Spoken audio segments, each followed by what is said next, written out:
ओम शांति।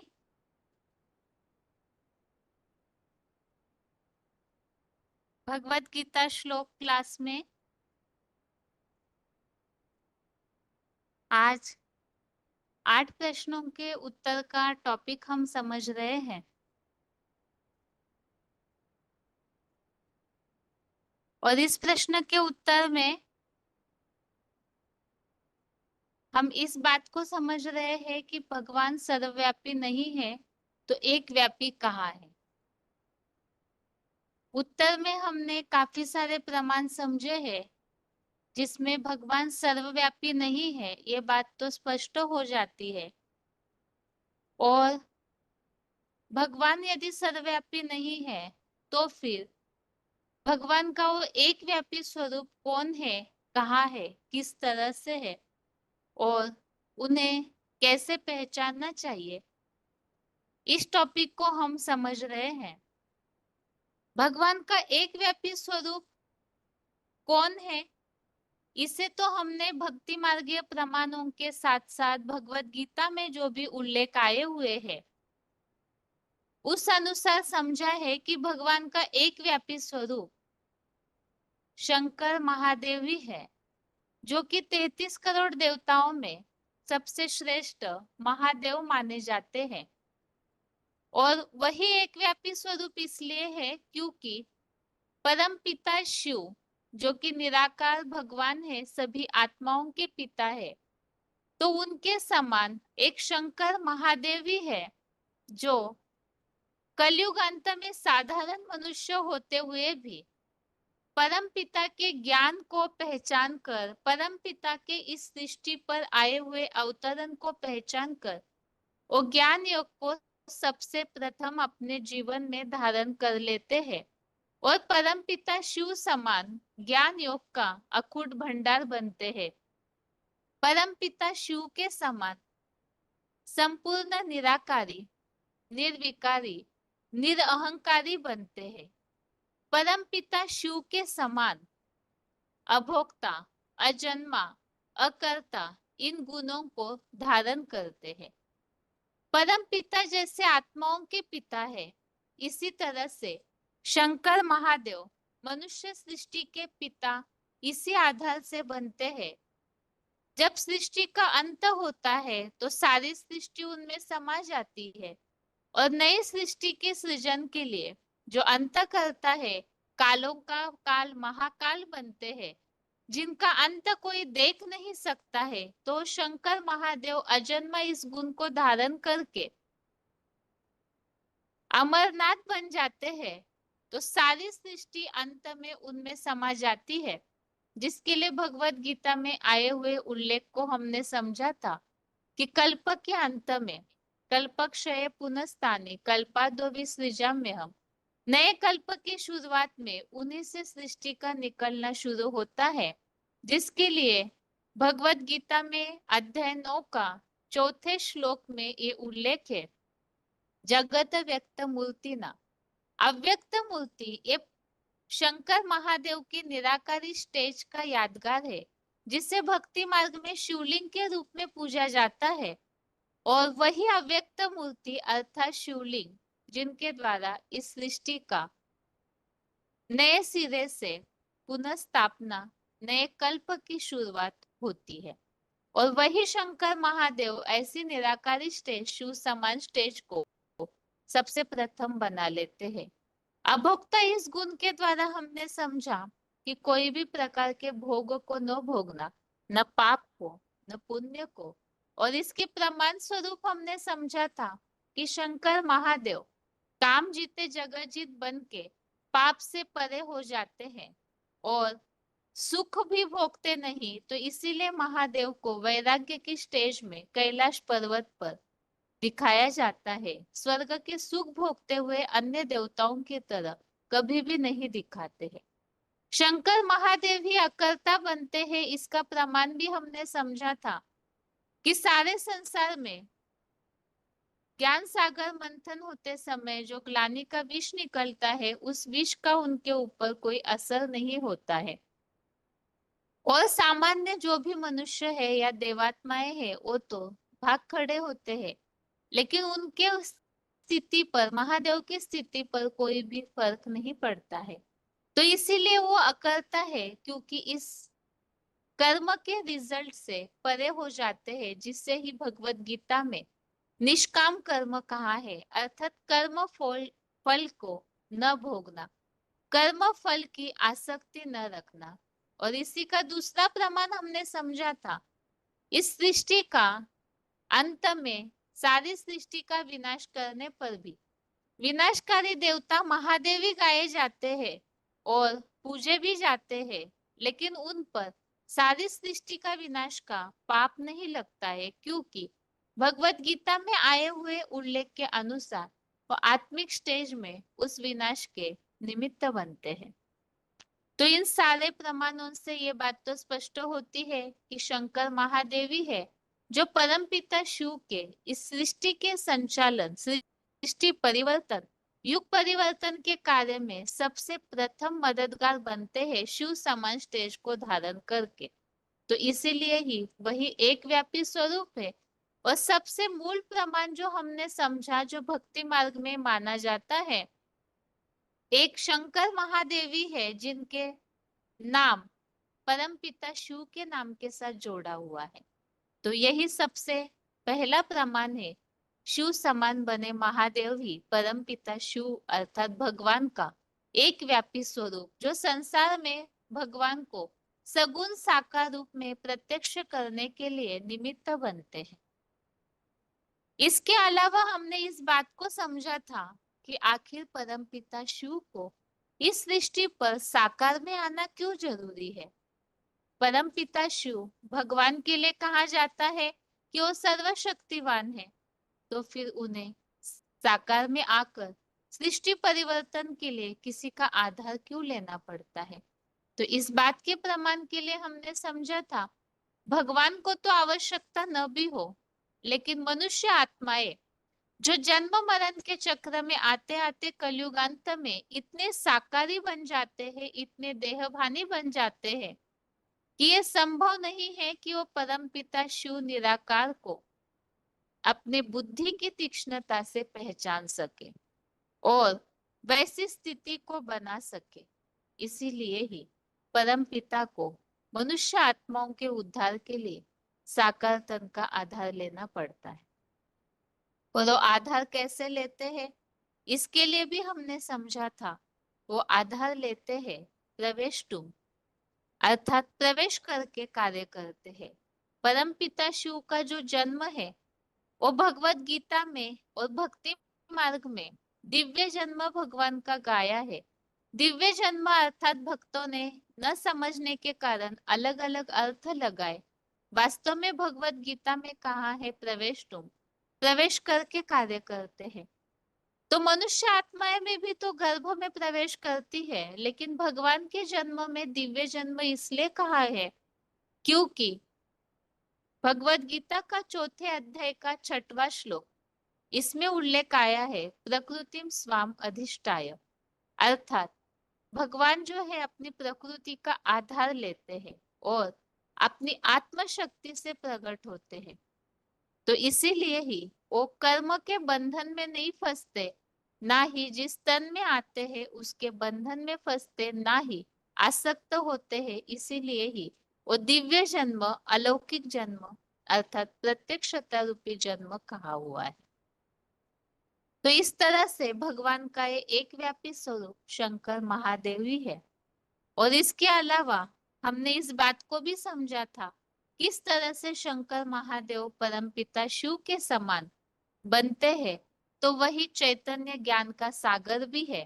परमपिता शिव जैसे अखूट ज्ञान का भंडार है, ऐसे ही शंकर महादेव शिव समान बनते हैं। तो इस सृष्टि का चैतन्य सूर्य भी बनते हैं, जिसके लिए भगवत गीता का 5वें अध्याय का 16वां श्लोक, जिसमें उल्लेख आया है कि वो इस तरह से सूर्य के समान बनते हैं कि पूरी तरह से सूर्य जैसे ही दिखता है। ऐसे ही वो ज्ञान का सागर भी बनते हैं, जैसे परम पिता शिव ज्ञान योग का अखूट भंडार है, ज्ञान का अखूट भंडार है जो कभी खूटता नहीं है।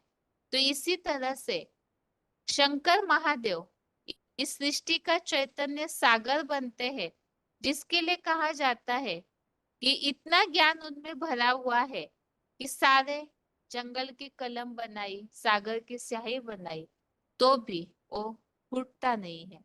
तो अन्य गुरु जो भी है उनका ज्ञान तो किताबों से बंधा हुआ है, लेकिन भगवान इस तरह से सृष्टि पर आकर सृष्टि परिवर्तन का ज्ञान सुनाते हैं कि चाहे कितनी भी उसकी किताबें बनाते जाए तो भी वो खत्म ही नहीं होगा।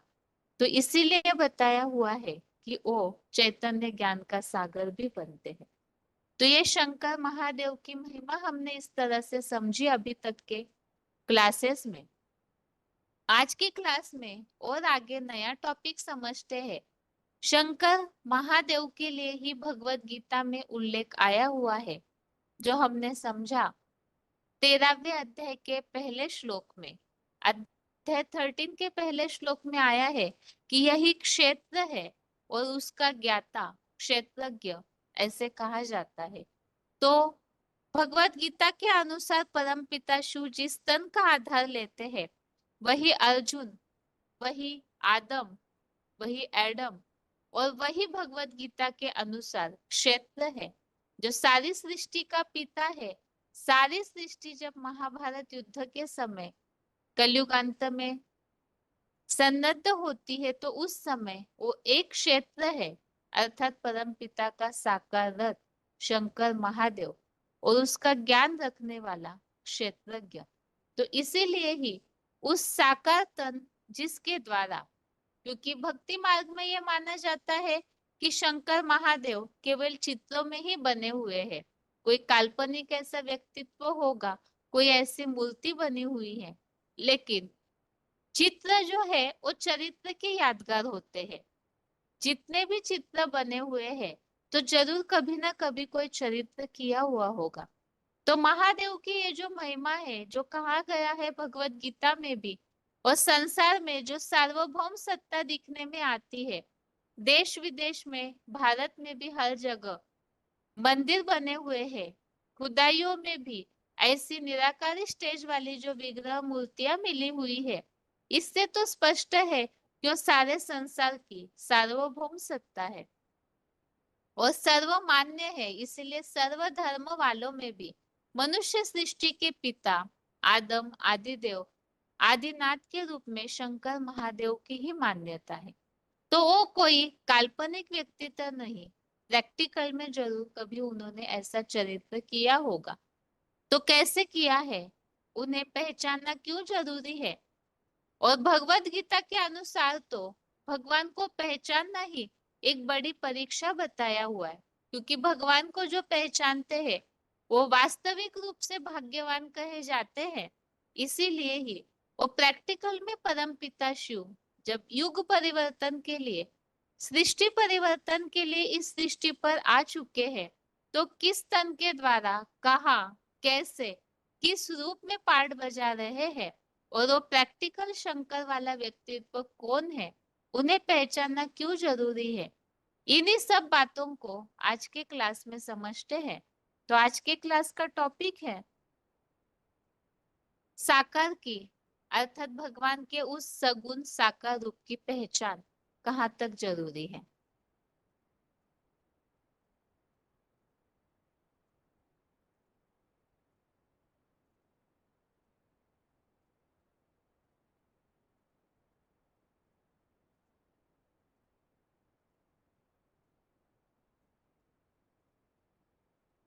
तो यहाँ पर आज का टॉपिक है कैसे पहचाने हम आए हुए भगवान को। क्योंकि अभी तक के जितने भी टॉपिक हमने एक व्यापी भगवान के स्वरूप को जानने के लिए समझे हैं, तो उसमें हमने महिमा समझी है। आज के क्लास में हम समझते हैं, जैसे कि पिछले क्लासेस में हमने कुछ श्लोक समझे थे, जिसमें इस बात को समझा था कि भगवान को जानना क्यों जरूरी है और कहाँ तक महत्वपूर्ण है, जिसमें हमने भगवत गीता में आए हुए श्लोकों को समझा था। और उसमें भी जैसे कि 10वें अध्याय का जो तीसरा श्लोक है, उस तीसरे श्लोक में इस बात का उल्लेख आया हुआ है कि भगवान को जानने से किस तरह से प्राप्ति होती है। अर्थात जो अजन्मा भगवान को, तीनों लोकों के महेश्वर को अर्थात महादेव के स्वरूप को जानते हैं, वो किस तरह से पाप मुक्त होते हैं। 5वें अध्याय के 29वें श्लोक में हमने समझा था, जो सर्वलोक महेश्वर को जानते हैं वो किस तरह से शांति को प्राप्त करते हैं।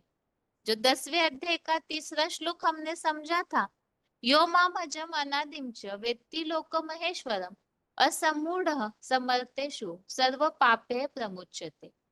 इस श्लोक में हमने समझा था कि मुझ अजन्मा अनादि त्रिलोकी का महान शासक को जो जानता है, वह मनुष्यों में संपूर्ण मोह रहित हुआ सब पापों से भली भांति मुक्त हो जाता है। और 5वें अध्याय के 29वें श्लोक में हमने समझा था, भोक्तारम यज्ञ तपसाम सर्वलोकम महेश्वरम सुहृदम सर्वभूतानां ज्ञात्वा माम शांतिम पृच्छति। अर्थात इस बात को हमने समझा था, यज्ञ सेवाओं आत्मस्मृति की तपस्या के भोक्ता को सब प्राणियों में विश्वरूप विश्वमित्र रूप मुझ त्रिलोकीनाथ को जानकर शांति को पाता है। तो इस श्लोक में एक तो हमने समझा पापों से मुक्ति होती है भगवान को जानने से, क्योंकि आज कलयुग अंत में सबको ये रहता है कि विज्ञान इतना आगे बढ़ रहा है, सुविधाएं इतनी बढ़ रही है, यही हमारी सब बातों की प्राप्ति करा रहे हैं, तो फिर हमें भगवान को जानने की आवश्यकता क्यों है। लेकिन विज्ञान के साधन वो मनुष्य की मन की शांति को नहीं पहुंचा सकते, ना दे सकते हैं। मन की शांति और वास्तविक जो शांति जिसे अतीन्द्रिय सुख भगवत गीता में कहा हुआ है, भक्ति मार्ग में भी उल्लेखित है, तो वो अतीन्द्रिय सुख या वास्तविक जो मन बुद्धि की शांति है, वो तो शांति के सागर शांतिदाता एक भगवान ही दे सकते हैं। और इसीलिए ही भगवान को जानना अत्यंत आवश्यक है। तो इसी महिमा के लिए हमने और भी श्लोक समझे थे, जैसे 13वें अध्याय का 18वां श्लोक, अध्याय 13 का जो श्लोक नंबर 18 है, उसमें भी इस बात का उल्लेख आया हुआ है कि भगवान को जान करके जो याद करते हैं वो ईशित्व भाव अर्थात राजाई भाव को पाते हैं। इसी तरह से 13वें अध्याय का 34, अध्याय 13 का श्लोक नंबर 34, इस श्लोक में भी हमने इस बात का उल्लेख समझा था, भगवान को जानने से परम पद प्राप्त करते हैं। और भगवान को जानने की जो विधि है या तरीका है, वो भी हमने इन श्लोकों में समझा था कि ज्ञान के द्वारा ही भगवान को जाना जाता है। तो उसी ज्ञान को हमें यहाँ समझना है कि कैसे जाने और कैसे पहचाने उस आए हुए भगवान को, क्योंकि भगवान को जानने से ही जो चौथे अध्याय का 9वां अध्याय 4 का श्लोक नंबर 9 में भी उल्लेख है, जन्म कर्म च मे दिव्यम एवं यो वेत्ति तत्वतः त्यक्त्वा देहं पुनर्जन्म नैति मामेति सो अर्जुन। इस श्लोक में उल्लेख आया है भगवान के इस प्रवेश वाले दिव्य जन्म और दिव्य कर्म को जो जान लेता है, वो फिर इस दुखी संसार में पुनः जन्म नहीं लेता, बल्कि जो हमने अभी अभी श्लोकों में समझा, वैकुंठ लोक पहुंचता है, स्वर्ग की प्राप्ति करता है, परम पद की प्राप्ति करते हैं, ईशित्व राजाए भाव की प्राप्ति करते हैं। इसी तरह से चौथे अध्याय का 35वां श्लोक, अध्याय 4 का श्लोक नंबर 35, इसमें भी उल्लेख हमने समझा था कि भगवान को जानने से इस संसार के मोह अंधकार को वापिस नहीं पाएगा, अर्थात सीधा शांति की प्राप्ति होती है। और इसका तरीका क्या है, तो उसे भी हमने 15वें अध्याय के 19वें श्लोक में समझा था कि जो भगवान को जानेंगे तो जैसे शांति की प्राप्ति करेंगे, और भगवान को जानेंगे तो ही भगवान को यथार्थ रीति याद भी कर पाएंगे, और भगवान को याद करेंगे तभी प्राप्ति होगी, जिसके लिए 15वें अध्याय का 19वां श्लोक, अध्याय 15 का श्लोक नंबर 19 भी हमने समझा था। यो मामेव सम्मूढ़ जानाति पुरुषोत्तम स सर्वविद भजति माम सर्वभावेन भारत। अर्थात आत्माओं में सर्वोत्तम को जो समझता है वह सब कुछ जानने वाला मुझे सर्वभाव से याद करता है। तो इस श्लोक में हमने समझा था कि जो भगवान को जानते हैं वो फिर किस तरह से शांति की प्राप्ति कर पाते हैं। तो इन सारे श्लोकों में हमने समझा था कि भगवान को जानना कितना आवश्यक है। और अभी भगवान को पहचाने कैसे, इस बात के लिए हम पॉइंट समझते हैं। VCD number 1298, VCD number 1298, 500 crore मनुष्य आत्माएं हैं, 700 करोड़ उनमें 500 करोड़ मनुष्य आत्माएं हैं, 700 करोड़ भी कहे जाते हैं। तो उनमें हम बाप को कैसे पहचाने, क्योंकि हमने इस बात को समझा है कि भगवान इस सृष्टि पर साकार में आए हुए हैं। शंकर महादेव का वो स्वरूप, वो व्यक्तित्व प्रैक्टिकल में है। तो इतनी सारी बड़ी मनुष्य सृष्टि में भगवान को हम कैसे पहचाने, तो इसी के लिए ही हम आज की क्लास में समझते हैं ज्ञान के द्वारा ही भगवान को जाना जाता है, पहचाना जाता है। वीसीडी नंबर 148, वीसीडी नंबर 148, परमात्मा बाप आकर के हमको ये तीसरा नेत्र देता है, वो त्रिनेत्री आकर के बनाता है, वो ज्ञान का तीसरा नेत्र देता है, जिस ज्ञान नेत्र से हम अपने आत्मा के अनेक जन्मों को भी पहचानते हैं, और परमात्मा बाप के उस साधारण स्वरूप में उस विशेष तुरिया पार्ट बजाने वाले सुप्रीम सोल को भी पहचान लेते हैं।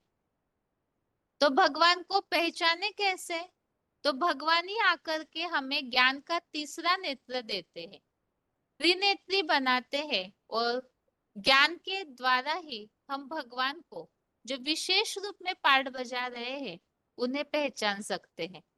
और इसी के लिए ही भगवत गीता में अध्याय 11 का श्लोक नंबर 8, 11वें अध्याय का 8वां श्लोक, इस श्लोक में बताया है, न तु माम शक्य से द्रष्टुम अनेनैव स्वचक्षुषा दिव्यम ददामि ते चक्षु पश्य मे योगमेश्वरम। अर्थात इन्हीं अपनी आंखों से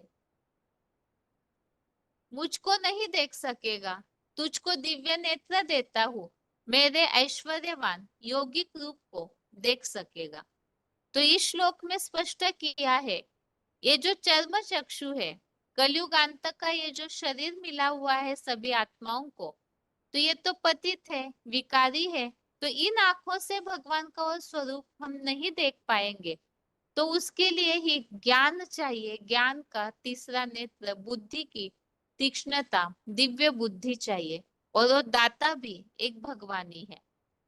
इसी के लिए ही 13वें अध्याय का 34वां अध्याय 13 का श्लोक नंबर 34 है, क्षेत्र क्षेत्र गयोरेवम् अंतरम ज्ञान चक्षुषा भूत प्रकृति मोक्षम च ये विदुर्यान्ति ते परम। क्षेत्र क्षेत्र गयो रेवम अंतरम ज्ञान चक्षुषा भूत प्रकृति मोक्षम च ये विदु यान्ति ते परम। इस श्लोक में बताया है, ऐसे जो अर्जुन के शरीर रूप क्षेत्र और क्षेत्रज्ञ के अंतर को और प्राणियों की दैहिक प्रकृति से मुक्ति को ज्ञान नेत्र द्वारा जानते हैं, वे परम ब्रह्म लोक को प्राप्त करते हैं। तो इस श्लोक में इस बात को स्पष्ट किया हुआ है कि शरीर रूप क्षेत्र जिसमें परम पिता प्रवेश है, और क्षेत्रज्ञ के अंतर अर्थात परमपिता उसमें जो कार्य करने वाले, जो उस क्षेत्र का अर्थात साकार के जानकार है, तो इस अंतर को अर्थात निराकार और साकार के अंतर को जो ज्ञान नेत्र द्वारा जानते हैं, वो परम ब्रह्म लोक को प्राप्त करते हैं। आगे है,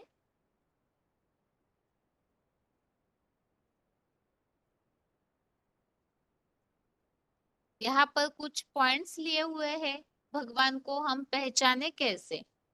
वीसीडी नंबर 2415, वीसीडी नंबर 2415। एक ऊंच ते ऊंच को पहचाने। कैसे पहचानेंगे? मैं आत्मा बिंदु, सभी आत्माएं बिंदु, धर्म पिताएं भी बिंदु, धर्म पिताओं का बाप ग्रैंडफादर वो भी बिंदु, जिसे आदम कहा जाता है, और उसका भी बाप सुप्रीम सोल वो भी बिंदु। कैसे पहचाने? बिंदु बिंदु बिंदु, कौन सा बिंदु, कौन सा बिंदु श्रेष्ठ, पहचानने का तरीका क्या निकाले, कैसे पहचाने किसमें प्रवेश किया है। इसी के उत्तर में अगले पॉइंट हम समझते हैं। VCD number 224, VCD number 224। जो चीज आंखों से देखी जाती है, बुद्धि से समझी जाती है, वो फिर याद आती है। तो तुम भी शिव बाबा के स्वरूप को पहचानो। शिव बाबा इस सृष्टि पर आकर के नई सृष्टि बना रहा है, सृष्टि को परिवर्तन कर रहा है, तो उसको पहचानो, और पहचान करके, जान करके फिर उसको याद करो। तो कैसे जाने, कैसे पहचाने? बाप कहते ही है, मैं अकेला कैसे आऊंगा, और आ भी जाऊं तो तुम कैसे पहचानेंगे? मैं अकेला आ जाऊं इस दुनिया में तो पहचानेंगे कैसे? मैं तुमसे बात कैसे करूंगा? तो यहाँ पर भक्ति मार्ग में जो भक्त सोचते हैं भगवान निराकार है, तो अव्यक्त रूप में इस सृष्टि पर आ भी जाए तो भी साकार मनुष्य आत्माएं जो है वो भगवान को कैसे पहचानेंगे, अगर भगवान निराकार रूप में ही सृष्टि पर आते हैं। लेकिन इतनी सारी आत्माएं बिंदु है, तो इतने सारे बिंदु बिंदु आत्माओं में उस निराकार परम पिता को हम कैसे पहचानेंगे? तो यही प्रश्न हमें नए जिज्ञासुओं को पूछना है कि इतनी बड़ी सृष्टि के भीड़ में भगवान वास्तविक रूप में कौन है, उन्हें हम कैसे पहचाने? क्योंकि कलयुग अंत में तो जब वास्तविक हीरा इस सृष्टि पर आता है अर्थात भगवान, तो वो जब इस सृष्टि पर आते हैं तो उसी समय अनेक डुप्लीकेट चीजें भी, भगवान भी निकलना शुरू होता है। इसी की यादगार में पहले सोना डुप्लीकेट नहीं हुआ करता था, जो पुराना समय था। अब कलयुग अंत में तो हर चीज डुप्लीकेट है, क्योंकि असली हीरा जो भगवान है वो सृष्टि पर आते हैं, तो अनेक डुप्लीकेट हीरे अर्थात अपन को भगवान कहलाने वाले भी, जिनका सृष्टि पर बहुत बोलबाला होता है। तो इसीलिए ही वास्तविक जो एक व्यापी भगवान का स्वरूप है, उन्हें पहचानने के लिए कौन सा ज्ञान, किस तरह का ज्ञान आवश्यक है, और वो भगवान वो ज्ञान का नेत्र हमें देते हैं, तो उस ज्ञान नेत्र से हमें कैसे पहचानना है उसे आगे समझते हैं। आगे है,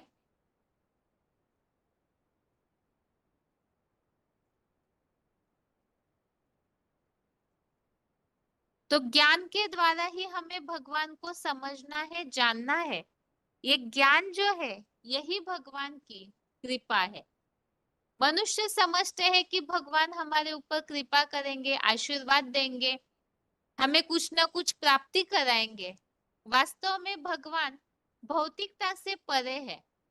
इस सृष्टि की अल्पकाल की प्राप्ति भगवान नहीं कराते हैं, बल्कि जो मन बुद्धि की अखुट शांति है, जो नई दुनिया है उस अखुट सुख शांति का भगवान वर्षा देते हैं। तो उसके लिए ही भगवान जो ज्ञान देते हैं वो ज्ञान ही वास्तव में भगवान की कृपा है। इसी के लिए ही भगवत गीता में भी इस बात का उल्लेख आया हुआ है। सबसे पहले तो किस बात का ज्ञान देते हैं? तो वो ज्ञान है क्षेत्र और क्षेत्रज्ञ का ज्ञान। इसे हमने 13वें अध्याय के पहले श्लोक में भी समझा था कि क्षेत्र और क्षेत्रज्ञ का ज्ञान। तो क्षेत्र कौन है उन्हें जानना चाहिए, और क्षेत्रज्ञ अर्थात जो निराकार है, जो साकार को जानते हैं, तो वो दोनों बातों का ज्ञान हमें होना चाहिए। इसी बात का उल्लेख अध्याय 13 का श्लोक नंबर 2, 13वें अध्याय का दूसरा श्लोक है।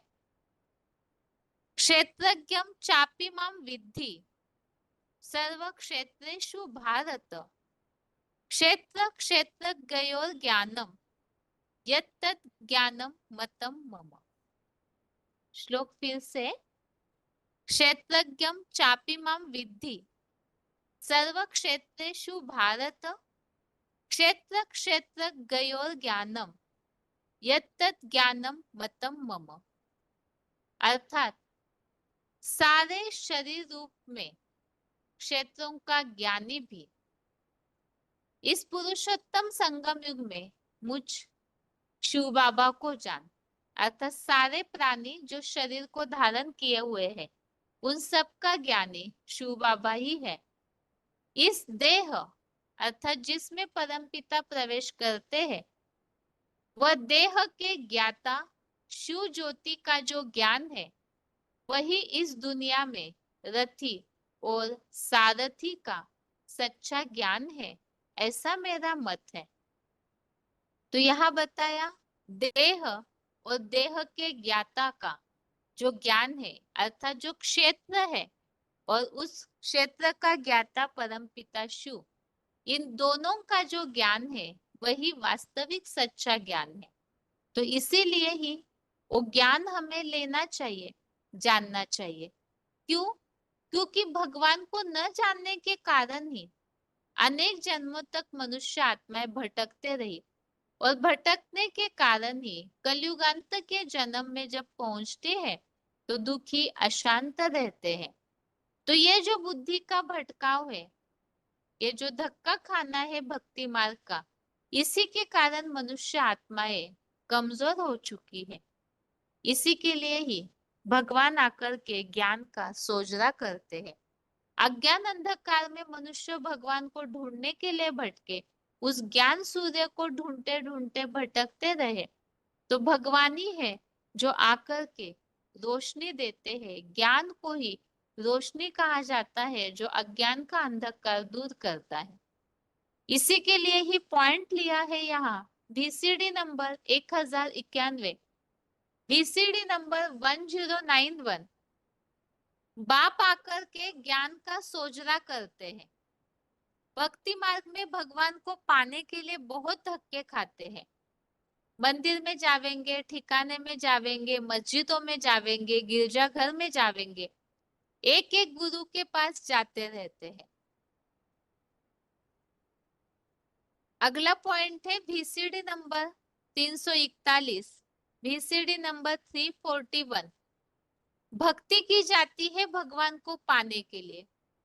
भगवान आता है ज्ञान देने के लिए, और ज्ञान मिलता है आत्मा के अनेक जन्मों का ज्ञान भगवान के ज्ञान से ही मिलता है। तो भगवान की पहचान का भी ज्ञान और अपने आत्मा के स्वयं के पार्ट की पहचान का भी ज्ञान एक भगवान से ही मिलता है, और इसी से ही अज्ञान का अंधकार दूर होता है। तो ये ज्ञान ही भगवान के मनुष्य आत्माओं पर कृपा आशीर्वाद है। इसी के लिए ही 10वें अध्याय का 11वां श्लोक, अध्याय 10 का श्लोक नंबर 11 है। तेषामेवा अनुकंपार्थ अहम अज्ञानजं तमः नाशयाम्यत्म भावस्तो ज्ञान दीपेन भास्वता। अर्थात उन पर अर्थात इस श्लोक के पहले जो श्लोक है जिसमें बताया है कि जो भगवान को प्रीतिपूर्वक याद करते हैं अव्यभिचारी भाव से, तो उन्हें भगवान बुद्धियोग देते हैं। तो इसीलिए ही ऐसे प्रीतिपूर्वक याद करने वाले, जो अव्यभिचारी रूप से भगवान को याद करने वाले हैं, उन पर दया करने के लिए ही भगवान इस ज्ञान दीपक को देते हैं। जो बताया, ध्रुव तारा मानिंद त्रिनेत्री बने ज्ञान दीपक द्वारा अज्ञानता से उत्पन्न अंधकार को नष्ट कर देता हूँ।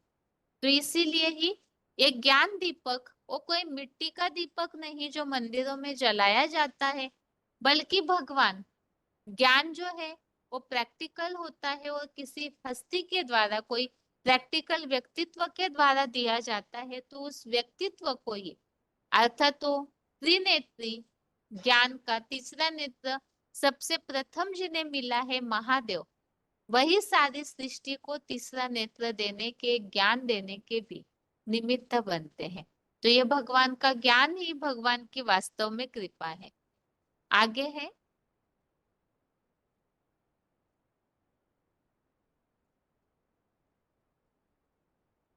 इसी के लिए यहाँ पॉइंट लिए हुए हैं।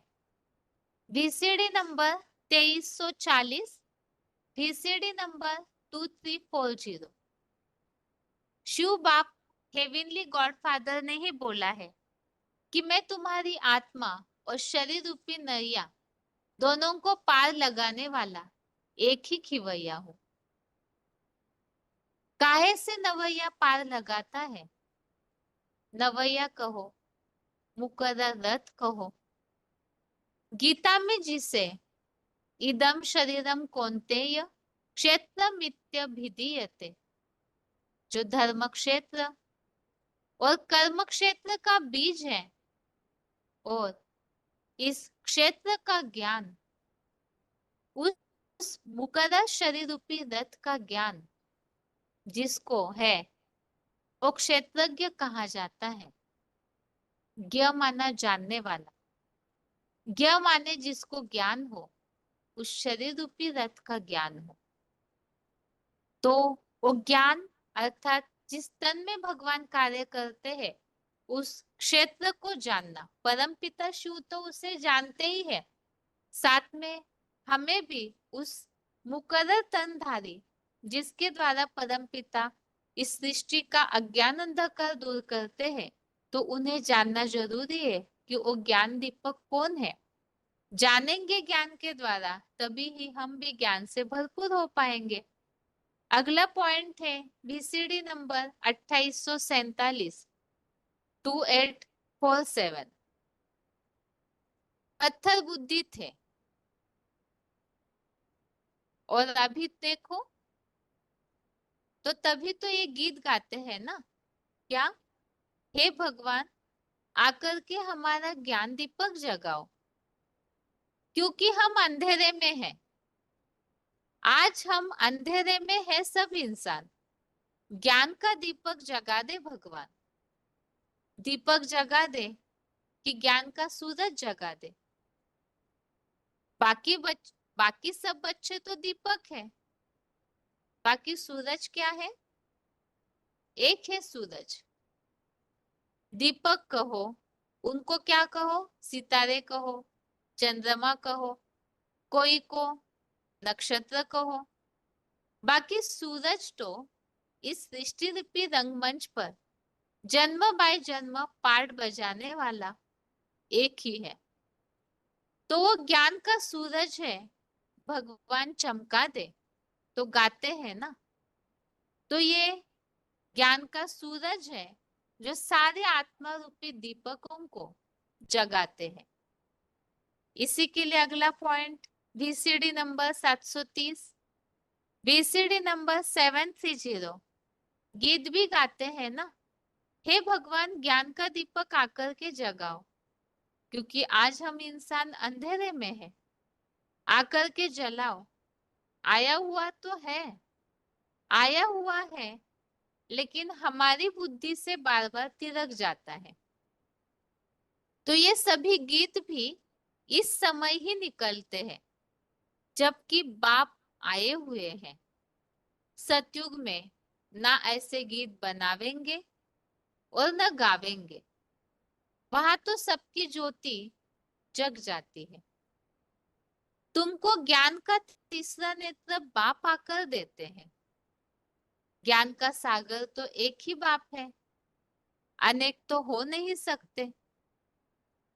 वो एक ही सर्व का सद्गति दाता है, जो सबके दीपक जलाता है। तो इसीलिए यहाँ बताया भगवान का ज्ञान ही भगवान की कृपा है। भक्ति मार्ग में भक्तों ने तो गाया, आज हम सब अंधेरे में है इंसान, ज्ञान का दीपक ज्ञान का सूरज जगा दे भगवान। तो गाया है कलयुग अंत में, सच में ही सभी अंधेरे में है। तो जब पुकारते हैं तो जरूर भगवान आए तो होंगे ही, लेकिन ये सोचते हैं सिर्फ गीतों में गाने के लिए भावनात्मक चीजें हैं, तो वास्तव में ऐसे नहीं। भगवान प्रैक्टिकल में आए हुए हैं और वो ज्ञान का दीपक जगा रहे हैं। तो उसी के लिए ही हमें उन्हें पहचानना है ज्ञान के आधार से, तभी सद्गति हो सकती है। आगे है,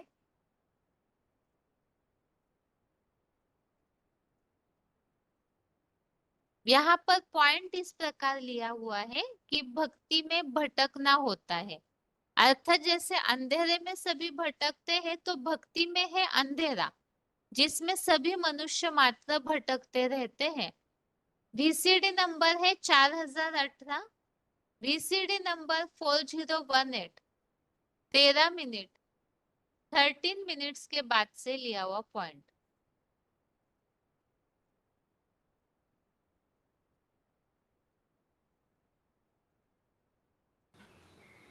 यहाँ आकर के बाप का बनना, ये तो बहुत बड़ी यात्रा है। वहां तीर्थ यात्राओं पर जाते हैं, भक्ति मार्ग में तो कितने पैसे खर्च करते हैं। सब तीर्थों पर बहुत खर्चा होता है। बड़े बड़े आदमी, राजाएं आदि भी जाकर के दान पुण्य करते हैं। अब वहां तो दान करने की बात ही नहीं, उस दान से तो कोई फायदा ही नहीं। अब इस ज्ञान यज्ञ में तो कुछ भी पैसा खर्च नहीं करना है।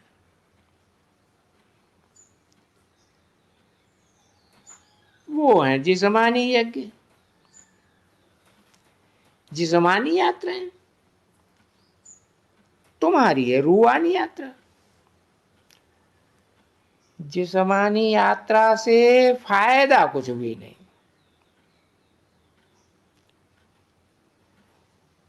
गीत भी है ना, चारों तरफ लगाए फेरे है। कहाँ कहाँ चारों तरफ? चार धाम बनाए हुए हैं ना भक्ति मार्ग में, यादगार। कहाँ की यादगार? आप ही की यादगार है। इंडिया में चारों तरफ लगाए फेरे, फिर भी हर जन्म जन्मांतर दूर रहे। किससे दूर रहे? भगवान बाप से दूर रहे। भगवान बाप देखो फिल्मों में भी चिल्लाता रहा है, कोई को निमित्त बना के, क्या मैंने तुझे चुन लिया, तू भी मुझे चुन। सुन बेटा सुन सुन सुन, सुनता ही नहीं। सुनता है? अरे चुप होके बैठ गया, बताता नहीं ना कि हाँ है। तो गीत भी हैं, ये बने हुए हैं ड्रामा प्लान अनुसार। तो किससे दूर रहे? भगवान बाप से दूर रहे।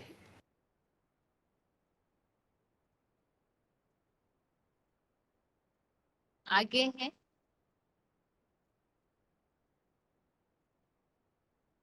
अब इस तरह से भगवान से भक्ति मार्ग में भटकने के कारण दूर रहे, तो इसीलिए ही भगवान आकर के ज्ञान का दीपक जलाते हैं। VCD number 1177, VCD number 1177, 33 minute के बाद से लिया हुआ पॉइंट।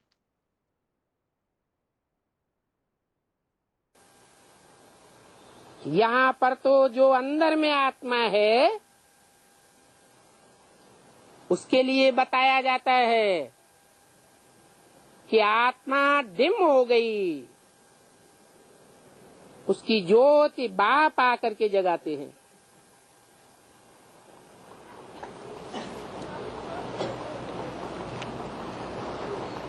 जगाने वाला जो संबंधी है उसका नाम क्या दिया है? बाप। अम्मा नहीं ज्योति जगाती है, टीचर भी ज्योति नहीं जगाता है, गुरु का काम भी नहीं है, कोई दूसरे संबंधी का काम नहीं है। जो भी बिंदु बिंदु आत्माएं हैं उन आत्माओं का बाप वो स्वयं आकर आत्माओं का दीपक जगाते हैं।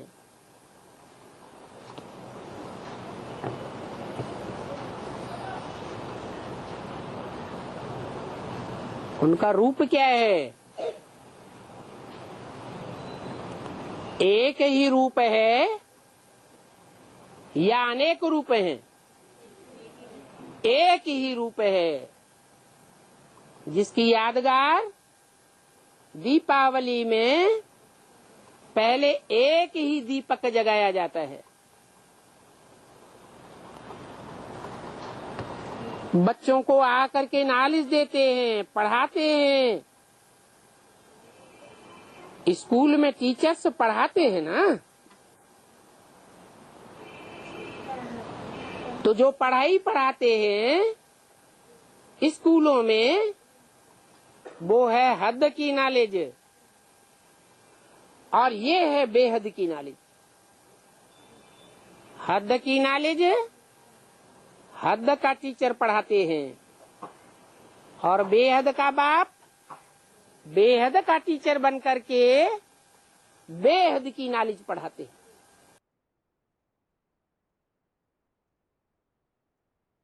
आगे है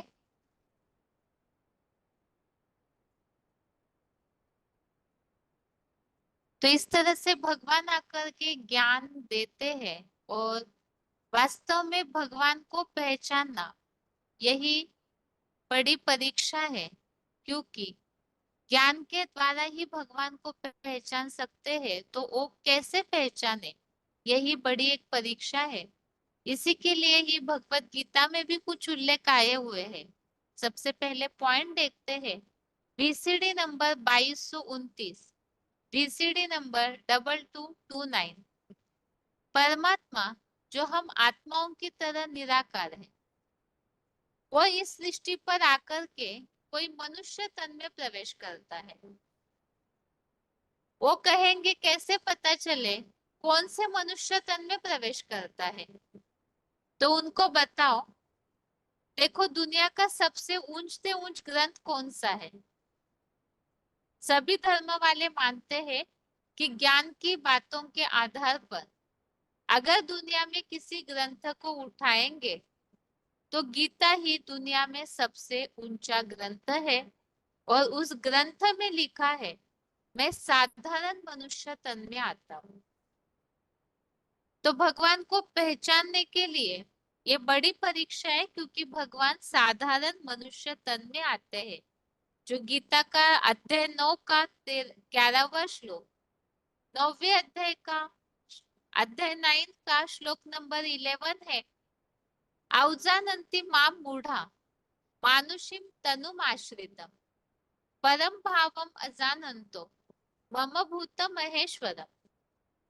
मूर्ख लोग अर्जुन आदम के शरीर का आधार लेने वाले कुछ प्राणियों के महेश्वर की अवज्ञा करते हैं। मेरे श्रेष्ठतम परमात्मा भाव को पूरी तरह नहीं जानते हैं। तो भगवान साधारण तन में आए हुए हैं, और साधारण तन में आए हुए भगवान को जानना, यही वास्तव में एक बड़ी परीक्षा है। इस परीक्षा का उल्लेख भगवत गीता के ही और अन्य जो श्लोकों में आया हुआ है, वो श्लोक हम देखते हैं। एक तो 7वें अध्याय का 13वां अध्याय 7 का श्लोक नंबर 13 है। त्रिभिर्गुणमयैर भावैर ये भी सर्वमिदं जगत मोहितम नाभिजानाति मामेभ्य परमं व्यय। तो इस श्लोक में इस बात का उल्लेख आया हुआ है, ये जो संसार है ये सत प्लस तम, 3 गुणों से युक्त भावों से मोहित है, और ये सारा जगत इन गुणों से परे मुझ अविनाशी साकारी पाठधारी को नहीं जानता है। तो भगवान जो है, जिस साकार तन में भगवान प्रवेश करते हैं, तो ये संसार 3 गुणों से प्रभावित होने के कारण भगवान जिस साधारण तन में आते हैं, उस साधारण तन में आए हुए निराकार को पहचान नहीं पाते हैं। ऐसे ही 14वें अध्याय 7वें अध्याय का ही 14वां श्लोक है। दैवी हेषा गुणमयी मम माया दुरत्यया मामे व ये प्रपद्यन्ते माया मेताम तरन्ति ते। इस श्लोक में उल्लेख आया है, मेरी यह जो दैवी अलौकिक गुणमयी माया है, तो ये निश्चय ही कठिनाई से पार करने योग्य है, और जो भगवान की ही शरण लेते हैं तो वही इसको पार कर पाते हैं। तो भगवान को जानने के लिए भगवान की शरण लेना, अर्थात उनकी ज्ञान की शरण लेना जरूरी है। इसी तरह से 7वें अध्याय का 25वां अध्याय 7 का श्लोक नंबर 25 में भी इस बात का उल्लेख है। नाहम प्रकाशः सर्वस्य योग माया समावृतः मूढ़ोऽयं नाभिजानाति लोको माम अजमं व्ययम्। तो इस श्लोक में भी इस बात का उल्लेख आया है, जो भक्ति मार्ग में भी कहते हैं कि भगवान योग माया से ढके हुए हैं। तो यहाँ कोई ऐसी चमत्कारी माया की बात नहीं। ये संसार जो 3 गुणों से प्रभावित हुआ है, देह भान सत प्लस तम, ये गुण अर्थात ही वास्तव में देह भान में प्रभावित होने के कारण भगवान को पहचान नहीं पाते हैं। इसीलिए ही 26वें श्लोक में भी इसी तरह का उल्लेख आया हुआ है। वेदा हम समतीतानि वर्तमानानि च अर्जुन भविष्यानि च भूतानि माम तु वेद न कश्चन। तो भगवान जो है वो तो तीनों कालों के ज्ञाता है, लेकिन भगवान प्राणियों के तीनों कालों को जानते हैं, लेकिन भगवान को, जो श्लोक में उल्लेख है, मुझको कोई नहीं जानता है। तो मनुष्य आत्माएं जन्म मरण के चक्र में आते आते देहभानी हो जाती है, तो भगवान को आसानी से नहीं जान पाती है, और न जानने के कारण ही, जैसे 9वें अध्याय के 11वें श्लोक में उल्लेख आया है कि जो मूर्ख बने हैं, पत्थर बुद्धि बने हुए हैं, अंधेरे में ठोकरे खा रहे आज के मनुष्य, तो अगर परिचय भी दे तो फट से भगवान के उस ज्ञान को नहीं जान पाते हैं, ना ही भगवान को फट से पहचान पाते हैं। इसी के लिए ही बहुतों को ये भावना रहती है कि भगवान का जो रूप है वो गुणों से भरपूर, जो भी भक्ति मार्ग में वर्णन है भगवान के अखुट गुणों का, तो सभी ये सोचते हैं कि भगवान आवेंगे तो इसी तरह से सजे सजाए रूप में आएंगे। लेकिन अगर इस तरह से आए तो सब पहचान लेंगे, तो नंबर कैसे बनेंगे, सच झूठ की परीक्षा कैसे होगी, अच्छे बुरों की परीक्षा कैसे होगी।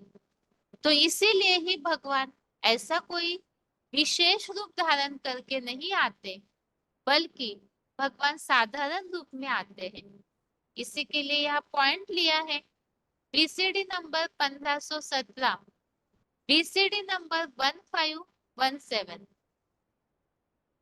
अभी बाप कहते हैं कि सतयुग के खुशनुमा कृष्ण को तो सब पहचान लेंगे, साकार है ना, परंतु बाप तो है ही निराकार, कितना छोटा। ऐसा रूप धर के आते हैं, ऐसा साधारण रूप धर के आते हैं कि कोई पहचान भी न सके। इसीलिए ही गायन है कोटों में कोई। VCD number 1517, VCD number 1517।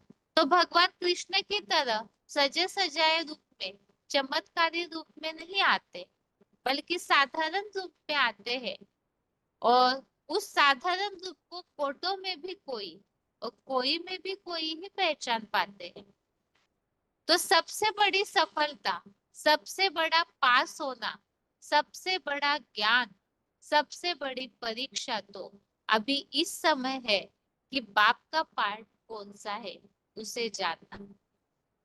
तो यही जो भगवान को पहचान देंगे, जो अभी अभी हमने 7वें अध्याय का 14वां श्लोक देखा, कि जो भगवान की शरण लेते हैं वही भगवान को पहचान पाते हैं।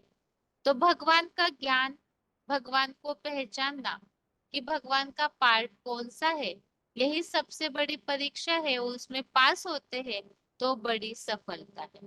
आगे है,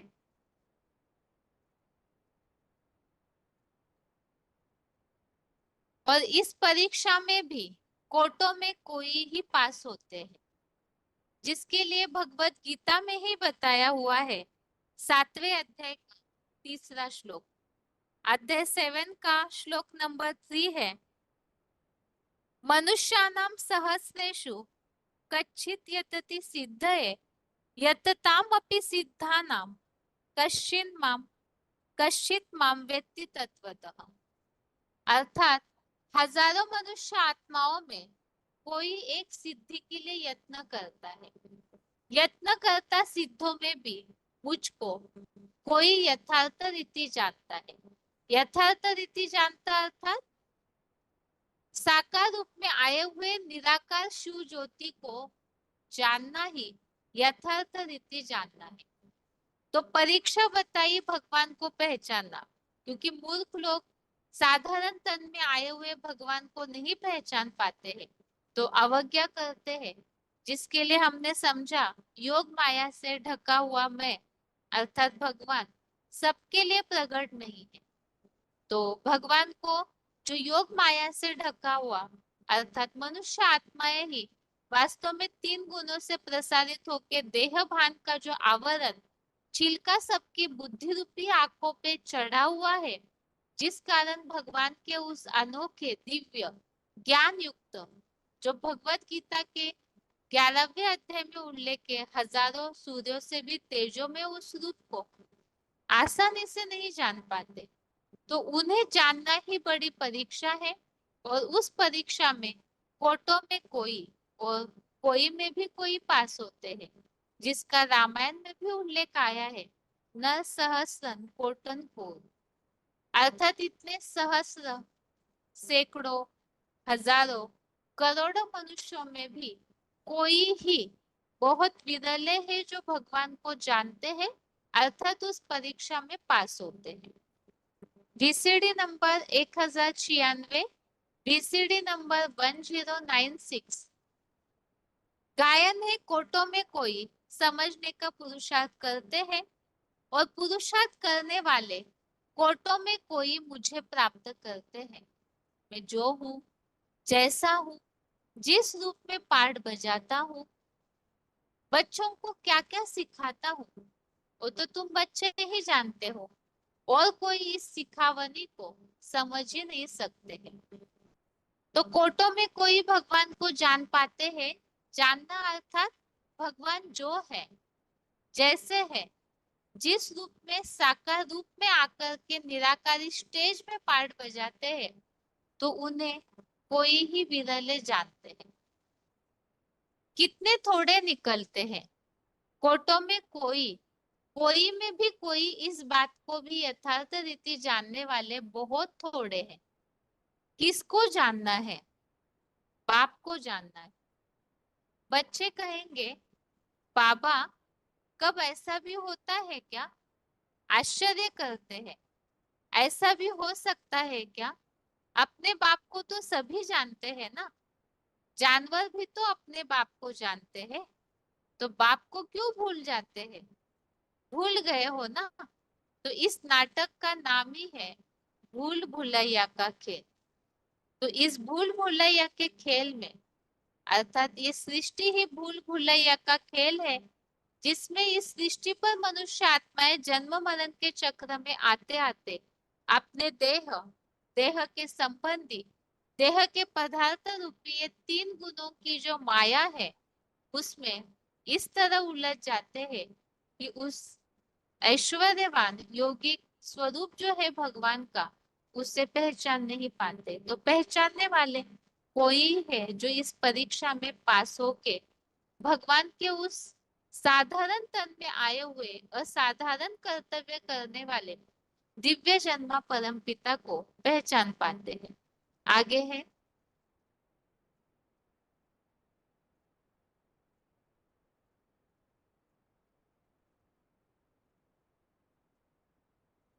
अब उस भगवान को ही हमें पहचानना है, अर्थात इस परीक्षा में पास होना है।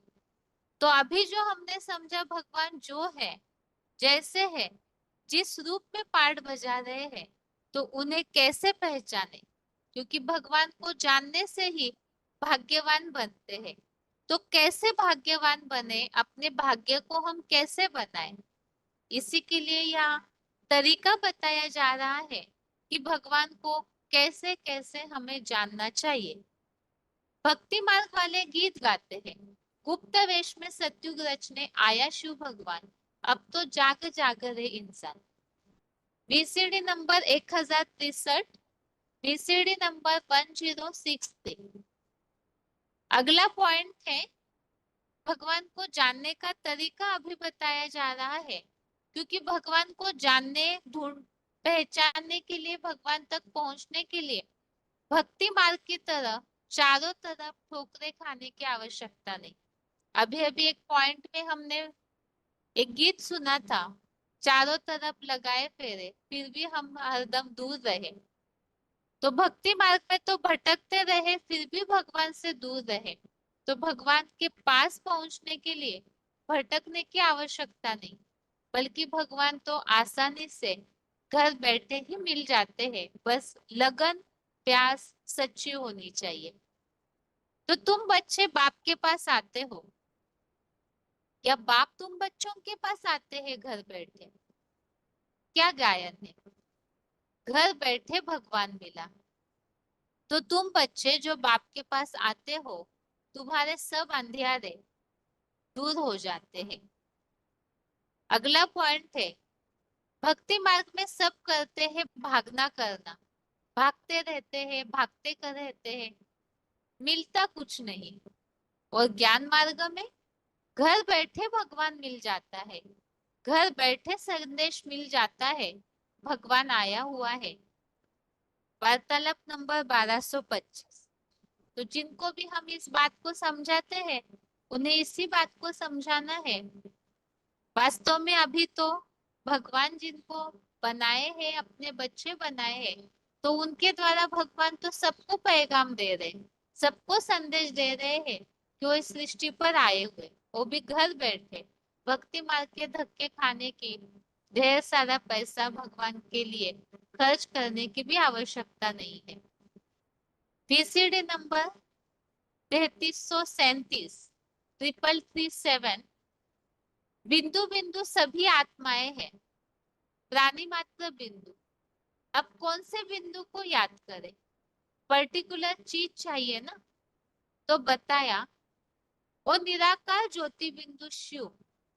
जैसे आत्मा निराकार होती है, किसी शरीर के द्वारा व्यक्त होती है, शरीर का नाम पड़ता है, ऐसे ही शिव जिस मुकर्रर रथ में प्रवेश करते हैं, उस रथ का नाम चाहिए, रूप चाहिए, धाम अर्थात घर चाहिए, पूरा आईडी प्रूफ चाहिए।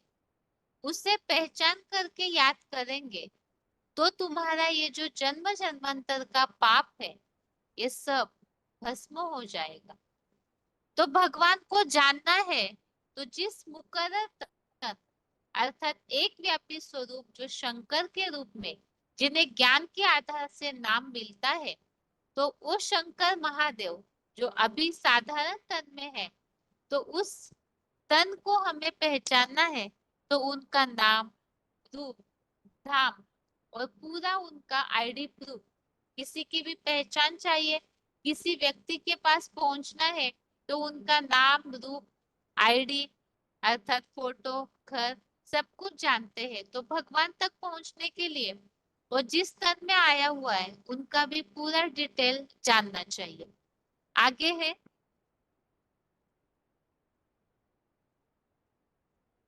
अब भगवान को जानने की विधि क्या है और उससे क्या प्राप्ति होती है, उसके लिए हम पॉइंट सुनते हैं कि भगवान को जानकर कैसे भाग्यवान बन सकते हैं। BCD number 3128, BCD number 3128, 29 minute 29 minutes के बाद से लिया हुआ पॉइंट।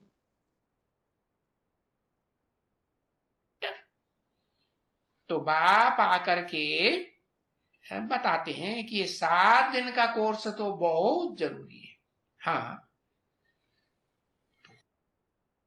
ये कोर्स लेंगे और तुम पुरुषार्थ करेंगे, है, तुम्हारी आत्मा आत्मिक स्टेज को धारण करेगी, संपन्न बनेगी, तो फिर क्या होगा? तुम्हारी आत्मा को 1 सेकंड में जीवन मुक्ति अनुभव होगी कि नहीं होगी? क्या जीवन में भी रहेंगे और इस नरक की दुनिया में स्वर्ग का जीवन मुक्ति अनुभव भी करेंगे।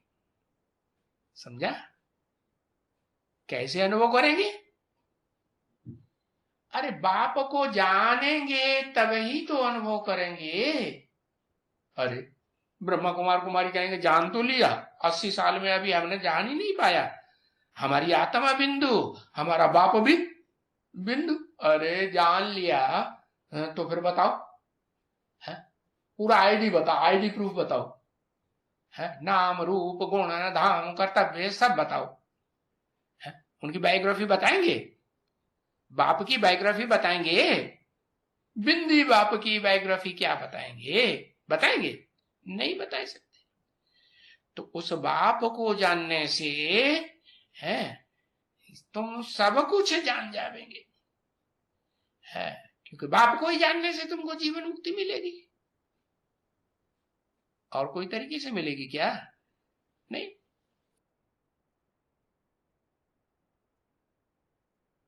तो इस पॉइंट में हमने समझा भगवान को जानना अर्थात नाम, रूप, देश, गुण, कर्तव्य सब कुछ जानना, और जानने से इस नरक की दुनिया में रहते हुए ही शांति की, जीवन मुक्त अवस्था की प्राप्ति हो सकती है। और इससे अर्थात भगवान को जानने का तरीका बताया। पहले तो अपन को आत्मा समझे, इस देह भान से रहित हो जाए, और साथ ही में भगवान जो साकार रूप में आए हुए हैं उन्हें जानने के लिए 7 दिन के कोर्स की आवश्यकता है। तो उस कोर्स के द्वारा जो ज्ञान हमें प्राप्त होता है, तो ज्ञान का तीसरा नेत्र, जिससे कि ज्ञान प्राप्ति धीरे धीरे जितने होती रहेगी उतना देहभान कम होगा। तो ज्ञान का तीसरा नेत्र जितना खुलता जाएगा उतना भगवान को हम यथार्थ रीति जान पाएंगे। आगे अगला पॉइंट है, भगवान को जानने की विधि और प्राप्ति। VCD number 667, VCD number 667, 49 minute के बाद से 49 मिनट्स के बाद से लिया हुआ पॉइंट। बिंदु बिंदु आत्मा है अविनाशी, तो आत्माओं का बाप भी अविनाशी। वो आत्माओं का बाप जो मनुष्य सृष्टि का बाप है, जैसे योगीश्वर सनत कुमार कहो या शंकर कहो या जगत पिता कहो, उसमें प्रवेश करता है और प्रवेश करके सृष्टि के आदि मध्य अंत का ज्ञान सुनाता है। उस आदि मध्य अंत के ज्ञान को जो सुनते हैं, जीवन में धारण करते हैं, वो दूसरे धर्मों के चुंगल से छूट जाते हैं। दूसरे धर्मों का जो प्रभाव भारत में फैल जाता है, वो प्रभाव से मुक्त हो जाते हैं, क्योंकि प्रभावितों को प्रजा कहा जाता है। बुद्ध आए, महात्मा बुद्ध के प्रभाव से जो भारतवासी प्रभावित हो गए, वो बौद्धियों की प्रजा बन गए। क्राइस्ट आए, क्रिश्चियंस के प्रभाव से जो भारतवासी प्रभावित हो गए, वो क्रिश्चियंस बन गए, अर्थात क्राइस्ट की प्रजा बन गए। अभी भगवान आया हुआ है। भगवान गुप्त रूप में आता है। भगवान के उस गुप्त रूप को जो पहचानते हैं, उन्हें पांडव कहा जाता है। वो भगवान पंडा है। पांडव पंडे के पुत्र हैं। जैसे ब्रह्मा की औलाद ब्राह्मण, शिव की औलाद शैव, विष्णु की औलाद वैष्णव, ऐसे ही पंडा की औलाद पांडव। शास्त्रों में लिख दिया है, पांडव पांडु पुत्र थे। पांडु कहो, पंडा कहो, बात एक ही है। पंडे का काम होता है रास्ता बताना, तीर्थ पर ले जाना। तीर्थ का अर्थ ये है, तीर माना किनारा, स्थान माना थ। तीर और थ दो शब्दों को मिलाने से बनता है तीर्थ, माने एक किनारे लगाने वाला। जैसे कोई मझधार में पड़ा हो, ये संसार सागर है, विषय सागर। इस विषय सागर में सब डूब रहे हैं, उतर आ रहे हैं। इस कीचड़ की दुनिया से सब कोई निजात पाना चाहता है। तो इस विषय सागर से पार उतारने के लिए वो पंडा बाप आया हुआ है। जो उसे पहचानते हैं वो पांडव कहे जाते हैं। पांडव गुप्त होकर के घूमते थे, और पंडा बाप भी गुप्त होता है। बाप भी गुप्त, बाप के बच्चे भी गुप्त, उनका पुरुषार्थ भी गुप्त, दान मान पद सर्विस आदि सब गुप्त। ऐसा गुप्त पुरुषार्थ करने वाले श्रेष्ठ ब्राह्मण, जो भी तन मन धन समय संपर्क और संबंधियों को ईश्वरीय सेवा में लगाते हैं, वो सब गुप्त होता है। इसलिए कहते हैं गुप्त दान महाकल्याण। जितना जितना गुप्त रखेंगे, उतनी उसकी जास्ती ताकत होगी। तुलसीदास ने भी लिख दिया रामायण में, योग जुगुत तप मंत्र प्रभाव, फले जबे जब करिय दुराऊ। जितना गुप्त रखेंगे उतना पावरफुल बनेगा। तो गुप्त वेश में भगवान आकर के गुप्त रूप में नई सत्य की दुनिया स्थापन कर रहा है। सबकी बुद्धि में नहीं आवेगा। वो नई दुनिया बनाने वाला, सुख का सागर, सुख की दुनिया बनाने वाला जब इस सृष्टि पर आता है तो बच्चे अनुभव करते हैं। क्या अनुभव करते हैं? तुम्हें पाके हमने जहां पा लिया है। जहान में क्या पाना है? सुख पाना है या दुख पाना है? इसे जहान में सुख ही सुख पाना है, दुख कोई नहीं पाना चाहता। तो भगवान आकर के सुख की सृष्टि रच करके जाता है, उसे कहते हैं सुखधाम। सतयुग की सृष्टि है सुखधाम, और उसके मुकाबले कलयुग की सृष्टि है दुखधाम। दुखधाम बनाते हैं मनुष्य गुरु, चाहे कोई भी हो, इब्राहिम हो, बुद्ध हो, क्राइस्ट हो, गुरु हो, कोई भी, नानक हो, साहब ने दुख की सृष्टि रची। उनके आने के बाद दुनिया नीचे गिरी है या ऊपर उठी है?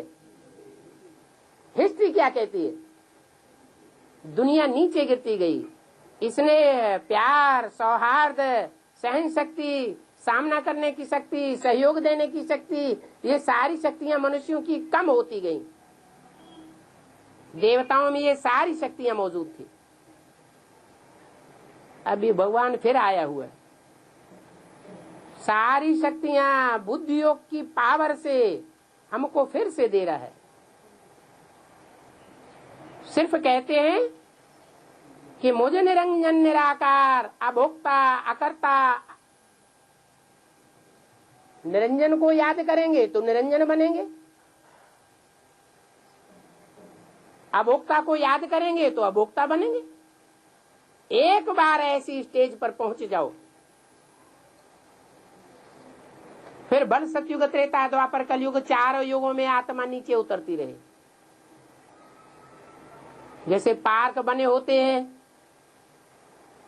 बच्चे सीढ़ी पर चढ़ते हैं और वहां से धीरे धीरे नीचे उतरते रहते, घूमते घामते। तो ऐसे ही ये सृष्टि एक प्रकार की सीढ़ी है। एक जन्म में ही आकर के परमात्मा सबकी सदगति करके जाता है। नंबरवार सबकी सदगति होती है। जो समझ करके, परमात्मा के स्वरूप को जान करके अपने अंदर से प्यार पैदा करते हैं, वो भगवान की नई सृष्टि में आनंद करते हैं। और जो उपेक्षा करते हैं, उनको ये नई सृष्टि में जाना नहीं हो सकता। ये पुरानी दुनिया में ही उनको शरीर छोड़ना पड़ेगा। उसके लिए एटम बमों का निर्माण होता है। आज से 70 साल पहले न भगवान इस सृष्टि पर आया था और न एटम बम बने थे। एटम बम का नाम निशान भी मनुष्य की बुद्धि में नहीं था। वो भगवान जब इस सृष्टि पर आता है तो पहले 3 देवताओं का निर्माण करता है, ब्रह्मा, विष्णु और शंकर। शंकर जब आते हैं, अपना कार्य आरंभ करते हैं, तब 1945 में छोटी छोटी एटम बम्बियां बनकर के तैयार होती हैं। हिरोशिमा नागासाकी पर उनका प्रयोग हो गया भरपूर। अभी तो इस सृष्टि पर कितने देश हैं जहां हजारों हजार वाट के एटम बम बने पड़े हैं, हाइड्रोजन बम बने पड़े हैं, कीटाणु बम बने पड़े हैं, लेकिन बैलेंस बना हुआ है। अभी विस्फोट नहीं हो सकता जब तक परमात्मा का कार्य संपन्न नहीं होता। निर्माण पूरा होगा तब डिस्ट्रक्शन होगा। ऐसे नहीं कि नई सृष्टि के नए संगठन का निर्माण न होने पाए, पैराडाइज न बनने पाए, वो जन्नत न बनने पाए और इस दुनिया का विनाश हो जाए। सारी डोरी शंकर के हाथ में है। शिव कहो, शंकर कहो, इसलिए उनके नाम के साथ हर हर बम बम बम फटेंगे तो पापों का हरण करेगा। तो आज के क्लास में हमने मुख्य इन बातों को समझा है। भगवान का एक व्यापी स्वरूप जो शंकर महादेव है वो प्रैक्टिकल में है, क्योंकि चित्र जो है वो चरित्र की यादगार होते हैं। तो वो प्रैक्टिकल में चरित्र करने वाला निराकारी स्टेज वाला जो साधारण तन में आए हुए भगवान है, जिनके समान शंकर महादेव बनते हैं, तो उस साकार व्यक्तित्व को हमें पहचानना है। तो कैसे पहचाने हम? इसी के लिए हमने समझा ज्ञान के आधार से भगवान को पहचान सकते हैं। जो 11वें अध्याय का 8वां श्लोक हमने समझा कि ज्ञान के तीसरे नेत्र जो दिव्य चक्षु भगवान ही देते हैं, जिस द्वारा भगवान को पहचान सकते हैं, जिसमें 13वें अध्याय के 34वें श्लोक में बताया है, जो इस तरह से भगवान को जानते हैं वो फिर परम ब्रह्म लोक में जाते हैं। इसीलिए ही भगवान को जानना जरूरी है, और वो जानने से ही जो बताया वास्तव में साकार और निराकार क्षेत्र और क्षेत्रज्ञ का जो ज्ञान है, उन्हें जानना ही वास्तविक ज्ञान भगवत गीता के 13वें अध्याय के दूसरे श्लोक में बताया हुआ है। तो भगवान को जानने के लिए वो जो ज्ञान है, वो ज्ञान का दीपक है, वो भी भगवान ही देते हैं। 10वें अध्याय के 11वें श्लोक में बताया है, भगवान जो ज्ञान देते हैं, भक्ति का अंधकार दूर कराते हैं, तो ये ज्ञान ही भगवान की कृपा है। और इसीलिए ही उस ज्ञान के द्वारा ही भक्ति का जो अंधेरा है वो भी दूर हो जाता है। तो इसीलिए उस कृपा को लेना, अर्थात भगवान के ज्ञान को सुनना, समझना, अपने जीवन में धारण करके आए हुए भगवान के उस प्रैक्टिकल पार्ट को पहचानना है। क्योंकि पहचानने का महात्मा भी हमने सुना, भगवान को पहचानने से शांति की प्राप्ति, भगवान को पहचानने से ही पापों से मुक्त होते, भगवान को पहचानने से परम पद की प्राप्ति, वैकुंठ लोक की प्राप्ति, ईशित्व राजाई भाव की प्राप्ति भी होती है। तो भगवान को पहचानना यही कलयुग के अंत में सबसे बड़ी परीक्षा है, जिसका उल्लेख भगवत गीता में आया है। 9वें अध्याय का 11वां श्लोक, 7वें अध्याय का 13, 14, 25, 26, इन सारे श्लोकों में ही भगवान को जानना ये बड़ी परीक्षा है। और इस परीक्षा में कौन पास होते हैं, इसके लिए भी भगवत गीता में 7वें अध्याय का 3 श्लोक में बताया है कि कोटों में कोई ही भगवान के पार्ट को पहचान पाते हैं। रामायण में भी जिसका जिक्र आया हुआ है, न सहस्रन कोटन को, अर्थात ऐसे करोड़ों मनुष्यों में से कोई ही भगवान को पहचानने में पास हो पाते हैं। तो भगवान को जो पहचानेंगे तो पहचान करके ही भाग्य ले सकते हैं, क्योंकि भगवान भाग्य विधाता माने जाते हैं, भाग्य विधाता कहे गए हैं। तो भगवान को जाने बिना भाग्य कैसे बनेगा? तो वो अभी का समय है कलयुग अंत का, जो कलयुगी सृष्टि खत्म होने का समय है। इसी समय पे जो भगवान को जानते हैं तो ही भाग्य की प्राप्ति कर सकते हैं। अगर नहीं पहचानेंगे तो जैसे कि भक्ति मार्ग में ये बात कही हुई है कि जब भगवान भाग्य बांट रहे थे तो सोए थे क्या? तो वो कब का समय है इसे कोई जान नहीं पाते। जब भगवान गुप्त रूप में आकर के कार्य करते हैं, जो बताया हुआ है गुप्त वेश में सतयुग रचने आए शिव भगवान। अब तो जाग जाग इंसान, तो यहाँ अज्ञान के अंधेरे से, अज्ञान की नींद से जगना है। कुंभकर्ण के लिए तो शास्त्रों में कहा जाता है वो ऐसे सोते थे, वास्तव में वो कोई स्थूल नींद की बात नहीं। ये तो संभव भी नहीं कि 6 महीना तक कोई सो सके। यह वास्तव में द्वापर कलयुग रूपी अज्ञान अंधेरे में सभी मनुष्य कुंभकर्णी निद्रा में सो जाते हैं, भगवान को भूल जाते हैं। तो भगवान स्वयं आकर के ज्ञान दीपक दे रहे, अज्ञान अंधेरे से जगा रहे हैं। तो उनका ज्ञान सुनना, समझना, अर्थात 7 दिन के कोर्स के द्वारा भगवान की यथार्थ पहचान को प्राप्त करना। और यथार्थ पहचान अर्थात हमने समझा किस नाम से, किस रूप, अर्थात किस साधारण तन में, किस देश में, किस समय पे, कहाँ पर भगवान पाठ बजा रहे हैं। साकार व्यक्तित्व के द्वारा वो निराकार जो क्षेत्रज्ञ है वो किस तरह पाठ बजाते हैं, उन्हें हमें जानना है। तो अगले क्लासेस में वो प्रैक्टिकल में पार्ट कहाँ चल रहा है उसे हम समझेंगे। बाकी आज के लिए गीता क्लास यहाँ तक ही। ओम शांति।